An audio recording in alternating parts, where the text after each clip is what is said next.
মধুর আমার মায়ের হাসি। শুধুমাত্র মাকে মা বলতে হবে, বাবাকে বাবা বলতে হবে, হ্যাঁ এইভাবেই চলছে আমার কাছে মনে হয় আর কি। এই যে খুব গভীর সম্পর্কের মধ্যে দিয়ে মাকে উপলব্ধি করা বা মাকে যাচাই করা, বোঝা, এটা আমার মনে হয় এখন খুব কম। কারণ আজকাল মানুষ আমরা অন্যভাবেই আসক্ত হয়ে গেছি।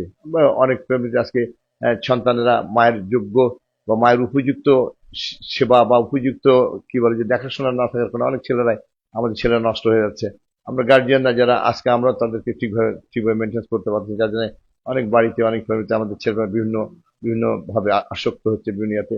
সেই জায়গায় গিয়ে দেখা যায় যে বাবা মার প্রতি ছেলে মেয়েদের যে দায়িত্ব বা কর্তব্য থাকা দরকার, সেটা মানুষ অনেকটাই হয়ে গেছে আর কি, ঢিলা হয়ে গেছে আর কি। আমি মনে করি আজকে আমাদের যাদের মা নেই, যাদের আমরা প্রত্যেকটা সন্তান সন্ততি যেন আমরা মাদের জন্য দোয়া করি আল্লাহর কাছে, আল্লাহ পাক যেন তাদেরকে বেহেশত নসিব করেন। আর আমরা যে সমস্ত মারা বা যে সমস্ত সন্তানরা যারা বেঁচে আছে, তারা যেন মাকে ভালোবাসে, হ্যাঁ মার জন্য যতটুকু ত্যাগ স্বীকার করে তারা যেন করেন। কারণ মা না থাকলে যে দুঃখবোধ বা যে কষ্টটা, সেটা মা না থাকলেই বোঝা যাবে। মা থাকতে হয়তো আমরা অনেকে মায়ের মর্যাদা বা মায়ের মূল্য দিতে জানি না, কিন্তু তার মৃত্যুর পরে বুঝতে হবে যে মা কি জিনিস ছিল। মাকে মনে পড়ে আমার, মাকে